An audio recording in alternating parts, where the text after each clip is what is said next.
सुंदरकांड 62वां सर्ग।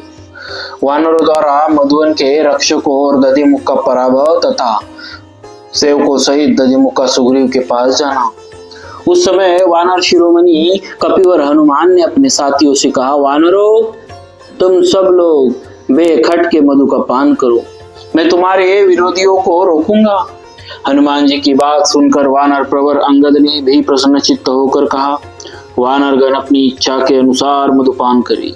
हनुमान जी इस समय कार्य सिद्ध करके लौटे हैं, अतः इनकी बात स्वीकार करने के योग्य न हो तो भी मुझे अवश्य माननी चाहिए। फिर ऐसी बात के लिए तो कहना ही क्या है। अंगद के मुख से ऐसी बात सुनकर सभी श्रेष्ठ वानर हर्ष से खिल उठे और साधु साधु कहते हुए उनकी प्रशंसा करने लगे। वानर शिरोमणि अंगद की प्रशंसा करके वे सब वानर जहां मधुवन था उस मार्ग पर उसी तरह दौड़ गए जैसे नदी के जल का वेग तटवर्ती वृक्ष की ओर जाता है। मिथिलेश कुमारी सीता को हनुमान जी तो देख कर आए थे और अन्य वानरों ने उन्हीं के मुख से यह सुन लिया था कि वे लंका में हैं, अतः उन सब का उत्साह बढ़ा हुआ था। इधर युवराज अंगद का आदेश भी मिल गया था, इसीलिए वे सामर्थ्यशाली सभी वानर वन रक्षकों पर पूरी शक्ति से आक्रमण करके मधुवन में घुस गए और वहां इच्छानुसार मधु पीने तथा रसीले फल खाने लगे। रोकने के लिए अपने पास आए हुए वन रक्षकों को वे सब वानर सैकड़ों की संख्या में जुटकर उछल उछल कर मारते थे और मधुवन के मधु पीने एवं फल खाने में लगे हुए थे। कितने ही वानर झुंड के झुंड एकत्र हो वहां अपनी भुजाओं द्वारा एक एक द्रोण मधु से भरे हुए छत्तों को पकड़ लेते और सहर्ष पी जाते थे।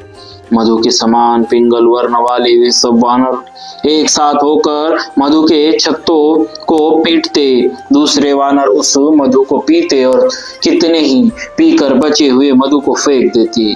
कितने ही मदमत्त हो एक दूसरों को मोम से मारते थे और कितने ही वानर वृक्षों के नीचे डालियां पकड़कर खड़े हो गए थे। कितने ही वानर मद के कारण अत्यंत ग्लानि का अनुभव कर रहे थे। उनका वेग उन्मत्त पुरुषों के समान देखा जाता था। वे मधु पी कर मत वाले हो गए थे, अतः बड़े हर्ष के साथ पत्ते बिछाकर सो गए। कोई एक दूसरे पर मधु फेंकते, कोई लड़खड़ा कर गिरते, कोई गरजते और कोई हर्ष के साथ पक्षियों की भांति कलरव करते थे। मधु से मत वाले हुए कितने ही वानर पृथ्वी पर सो गए थे। कुछ ढीठ वानर हंसते हुए कुछ रोदन करते थे, कुछ वानर दूसरा काम करके दूसरा बताते थे और कुछ उस बात का दूसरा ही अर्थ समझते थे। उस वन में जो दधिमुख के सेवक मधु की रक्षा में नियुक्त थे वे भी उन भयंकर वानरों द्वारा रोके या पीटे जाने पर सभी दिशाओं में भाग गए।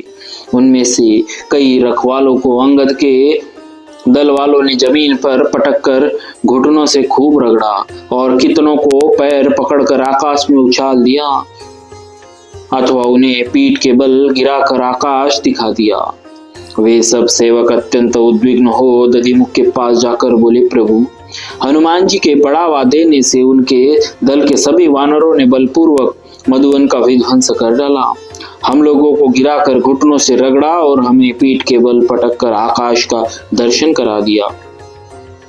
तब उस वन के प्रधान रक्षक दधिमुख नामक वानर मधुवन के विध्वंस का समाचार सुनकर वहां कुपित हो उठे और उन वानरों को सांत्वना देते हुए बोले, आओ आओ, चले इन वानरों के पास। इनका घमंड बहुत बढ़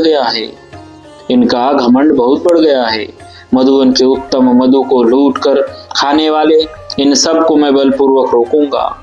दधिमुख का यह वचन सुनकर वे वीर कपि श्रेष्ठ पुनः उन्हीं के साथ मधुवन को गए। इनके बीच में खड़े हुए दधिमुख ने एक विशाल वृक्ष हाथ में लेकर बड़े वेग से हनुमान जी के दल पर धावा किया। साथ ही वे सब वानर भी उन मधु पीने वाले वानरों पर टूट पड़े क्रोध से भरे हुए वे वानर शिला, वृक्ष और पाषाण लिए उस स्थान पर आए जहाँ वे हनुमान आदि कपि श्रेष्ठ मधु का सेवन कर रहे थे।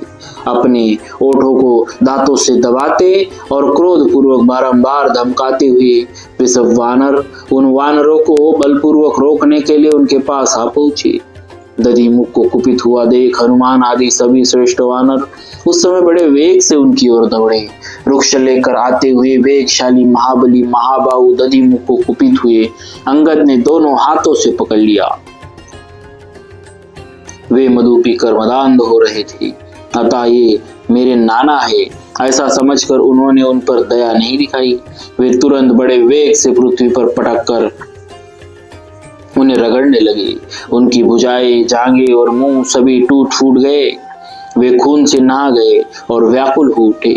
वे महावीर कपि कुंवर दधिमुख वहां 2 घड़ी तक मूर्छित पड़े रहे।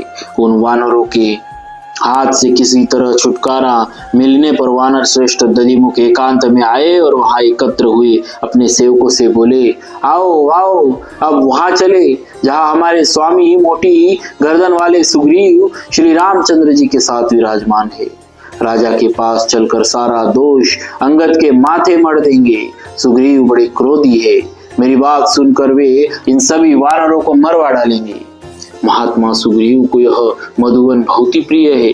यह उनके बाप दादों का दिव्य वन है। इसमें प्रवेश करना देवताओं के लिए भी कठिन है। मधु के लोभी इन सभी वानरों की आयु समाप्त हो चली है। सुग्रीव इन्हें कठोर दंड देकर इन्हें सूदों सहित इन सब को मरवा डालेंगे। राजा की आज्ञा का उल्लंघन करने वाले ये दुरात्मा राजद्रोही वानर वध के ही योग्य है। इनका वध होने पर ही मेरा अमर्ष जनित रोष सफल होगा। वन के रक्षकों से ऐसा कहकर उन्हें साथ ले महाबली दधिमुख सहसा उछलकर आकाश मार्ग से चले और पलक मारते मारते वे उस स्थान पर जा पहुंचे जहाँ बुद्धिमान सूर्यपुत्र वानरराज सुग्रीव विराजमान थे। श्री राम, लक्ष्मण और सुग्रीव को दूर से ही देखकर वे आकाश से समतल भूमि पर कूद पड़े। वन रक्षकों के स्वामी महावीर वानर दधिमुख पृथ्वी पर उतरकर उन रक्षकों से घिरे हुए उदास मुख किए सुग्रीव के पास गए और सिर पर अंगुली बांधे उनके चरणों में मस्तक झुकाकर उन्हें प्रणाम किया।